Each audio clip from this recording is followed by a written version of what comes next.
अस्सलामु अलैकुम दोस्तों, आपका खैर मकदम है आज के इस वीडियो में।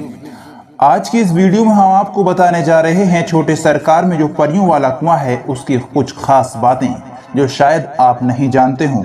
तो दोस्तों इस वीडियो में बने रहें। इस वीडियो में हम छोटे सरकार की करामातों के बारे में भी बताएंगे।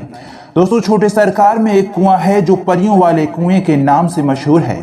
इस कुएं की करामात ये है कि इस कुएं में नहाकर औरतें अपनी गोदें खुशियों से भरती हैं।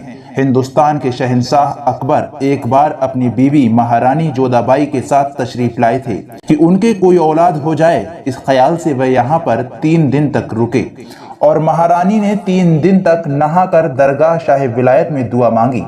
अकबर बादशाह को रात में बशारत हुई कि आपका काम यहाँ नहीं बनेगा, आप हजरत सलीम चिश्ती रहमतुल्लाह अलैह की खिदमत में हाजिर हों। अकबर महारानी को लेकर फतेहपुर सीकरी तशरीफ ले गए और वहां उनकी दुआ कबूल हुई। कुछ अरसे के बाद उनके एक लड़का हुआ। अकबर ने उसका नाम सलीम रखा और फतेहपुर से वापसी में बदायूं आए और परियों वाले कुएं को जो कच्चा बना हुआ था पक्का तामीर कराया, जिसमें आज भी एक पत्थर नस्ब है। यहाँ का चिल्ला 7 बुद्ध का है। यहाँ नहाने से खुदा के हुक्म और सरकार की दुआ से सूनी गोदें खुशियों से भर जाती हैं। जहां नहाने की एक शर्त ये भी है कि जो भी औरत यहां नहा कर आ जाएगी वह अपने साथ पहनने का नया सामान जैसे नाक कान के बुंदे, हाथ की चूड़ियां, सर की चोटी वगैरह साथ मिलाएगी और पुराना सामान यहीं पर फेंक जाएगी। दोस्तों एक बार एक औरत जो जिला बिजनौर की रहने वाली थी, उसकी शादी को 15 साल गुजर गए थे मगर कोई औलाद होने की उम्मीद नहीं थी। डॉक्टरों ने भी मना कर दिया था। बिजनौर में ही उस औरत को सकीना नाम की औरत ने सरकार के कुएं के बारे में बताया। उसके कहने पर वह यहाँ आई। उसने अपने घर का सामान बांधा और बदायूं को चल पड़ी।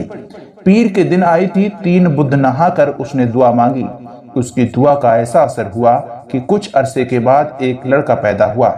उसने परियों वाले कुएं में एक नल भी लगवाया था। आइए दोस्तों जान लेते हैं छोटे सरकार की करामातों के बारे में। तो इस वीडियो में बने रहें और शुरू से आखिर तक पूरी जानकारी जानें। आपको पता लगेगा कि वलियों की कैसी करामातें हैं और वलियों का हम पर कितना एहसान है। एक बार जब छोटे सरकार जामा मस्जिद शमसी बदायूं में एतिकाफ में मशगूल थे, 3 दिन से कुछ खाया पिया नहीं था। चौथे दिन जामा मस्जिद से बाहर कदम रखा ही था कि फौरन गैब से आवाज आई कि ए बदरुद्दीन, तू रोटी के एक टुकड़े की खातिर हमारी सोहबत से अलग होता है। आपने इसी वक्त अपने कदमों को अंदर किया और अपने मुंह पर तमाचा मारा और अपने नफ्स को मलामत की और अंदर आकर जिक्र इलाही में मशगूल हो गए।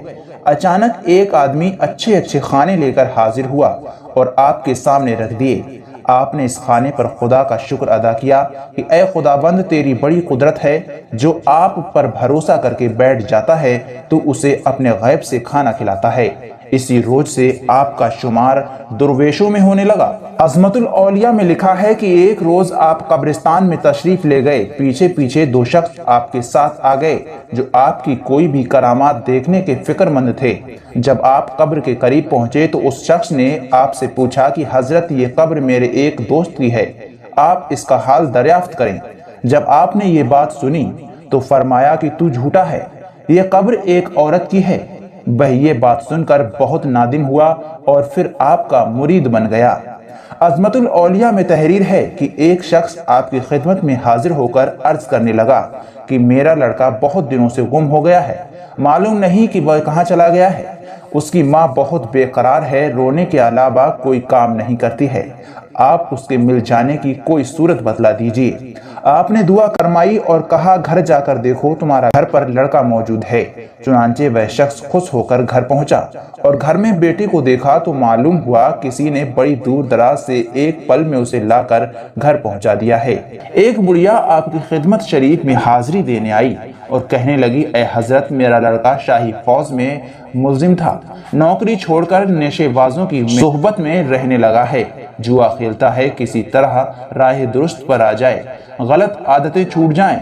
आप ये सुनकर बहुत खुश हुए। कुछ ही देर के बाद बुढ़िया का लड़का आपकी खिदमत में हाजिर हुआ और अपने फेल से तौबा की। बुढ़िया खुश होकर घर वापस चली गई। बदायूं में छोटे सरकार व बड़े सरकार के दरबार में हर समय फैज रहता है। यहाँ पर दूर दूर से हिंदू, मुस्लिम, सिख, ईसाई आते हैं اور فیض پاتے ہیں۔ ان کی اتنی کراماتیں ہیں کہ سب کو یہاں بیان بھی نہیں کیا جا سکتا۔ اب سے کچھ عرصے پہلے ایک عورت شاہجہاں پور سے چھوٹی سرکار میں آئی اور اس نے سرکار سے دعا مانگی، سرکار میری شادی کو 8 سال ہو گئے ہیں، میرے کوئی اولاد نہیں ہے، میرا پتی کہتا ہے کہ دوسری شادی کروں گا، تیرے نصیب میں اولاد نہیں ہے۔ اس عورت کا نام کلاوتی تھا۔ جب وہ دعا مانگ کر گھر پہنچی تو اس کے اولاد ہونے کی امید ہو گئی اور خدا کے حکم سے اور سرکار کی دعا سے اس کی گود بھر گئی۔ پتی نے اپنی بیوی سے کہا کہ ماجرا کیا ہے؟ عورت نے کہا کہ میں نے بدایوں میں چھوٹے و بڑے سرکار میں جا کر دعا مانگی ہے، میرے سرکار نے میری سونی گود بھر دی ہے، اب میں چادر چڑھاؤں گی۔ جب لڑکا 4 ماہ کا ہو گیا تو عرس کے موقع پر بدایوں شریف چھوٹے سرکار میں 21 رمضان المبارک کو پہنچی۔ اس کی قسمت نے پھر پلٹا کھایا اور وہ بچہ رات کو غائب ہو گیا۔ جب عورت کی آنکھ کھلی تو اس نے دیکھا کہ بچہ بستر پر نہیں ہے۔ وہ پھوٹ پھوٹ کر رونے لگی اور آستانے پر دعا مانگنے لگی کہ سرکار آپ نے ایک اولاد دی اور اس کو بھی آپ نے لے لیا، میں گھر جا کر اپنے پتی کو کیا منہ دکھاؤں گی؟ پھر وہ 22 رمضان المبارک کو کل شریف کر کے بڑے سرکار کے آستانے پر روتی ہوئی پہنچی اور یہاں پر بھی رو رو کر دعا مانگتی رہی۔ رات کے 8 بجے ایک آدمی آیا اور اس نے اعلان کیا کہ پل پار مسجد کی سیڑھیوں پر ایک 4 یا 5 ماہ کا بچہ پڑا ہے۔ جب اعلان سنا تو وہ بھاگتی ہوئی وہاں گئی اور دیکھا کہ بچہ اس کا ہی ہے۔ وہ بچہ لے کر سرکار کے آستانے میں آئی اور بچے کو سرکار کے قدموں میں ڈال دیا اور وہ میاں بیوی بڑے خوش ہوئے۔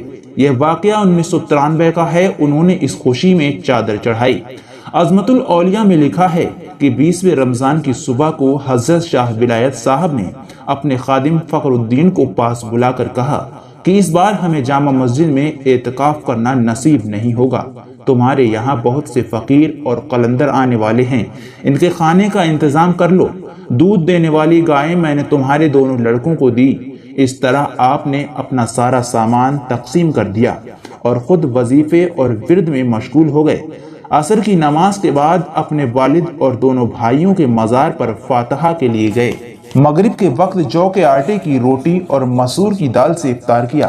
تراویح کے لیے جامع مسجد نہ جا سکے اور گھر پر ہی تراویح ادا کی اور رات کو ذکر الہی میں مشغول رہے۔ دوسرے دن اپنے 5 غلاموں کو بلا کر کہا کہ آج سے تم آزاد ہو۔ پھر شیخ فخر الدین کو بلا کر کہا کہ پرسوں تمہارے یہاں بہت مہمان آئیں گے، ان کی تم خوب خاطر کرنا اور مجھے سراج الدین کے پاس دفن کرنا اور میری قبر پر میرے بازو کے جوشن پتھر نصب کرنا تاکہ لوگ اس سے فائدہ اٹھا لیں۔ شیخ فرید الدین کے پیچھے آپ فریضہ نماز ادا کرنے کھڑے ہوئے، چوتھی رکعت کے دوسرے سجدے میں تھے کہ اپنے پاک بے نیاز کے پاس پہنچ گئے۔ آپ کا وصال 22 رمضان المبارک بروز جمعہ 690 ہجری کو ہوا۔ صبح کو درگاہ شریف میں دفن ہوئے۔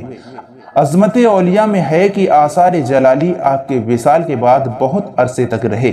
کوئی پرندہ تک مزار سے ہو کر نہیں گزر سکتا تھا، جو گزرتا تھا جل کر زمین پر گر پڑتا تھا۔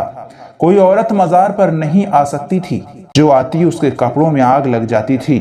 رات کے وقت کوئی شخص نہیں ٹھہر پاتا تھا، عشاء کے بعد دروازہ بند کر دیا جاتا تھا۔ رفتہ رفتہ یہ شان جلالی کم ہونے لگی اور شان جمالی اپنا کرم دکھانے لگی۔ بدھ اور جمعرات کو آسیب زدہ لوگوں کی بھیڑ لگی رہتی ہے اور دور دراز سے بیمار آتے ہیں اور فیض پاتے ہیں۔ جس طرح آپ حیات میں لوگوں کو فیض پہنچا رہے تھے، اسی طرح آج بھی آپ کے فیض کا دریا جاری ہے۔ آپ کا مزار شاہی عیدگاہ کے پیچھے ہے۔ آپ کا عرس 21 رمضان المبارک کو بڑی دھوم کے ساتھ ہوتا ہے۔ صبح کو تلاوت کلام پاک ہوتی ہے، صبح کو نعت خوانی اور مغرب کے قریب افطار کے لیے تبرکات مٹی کے گھڑے اور لوٹے بٹتے ہیں۔ رات کو قوالیاں ہوتی ہیں اور دوسرے دن قل شریف ہوتا ہے۔ تو دوستو، آپ کو اس جانکاری کیسی لگی کمنٹ باکس میں لکھ کر ضرور بتائیں، اور ایسی ہی اچھی جانکاریاں پاتے رہنے کے لیے چینل کو سبسکرائب کر لیں اور اس ویڈیو کو لائک ضرور کریں۔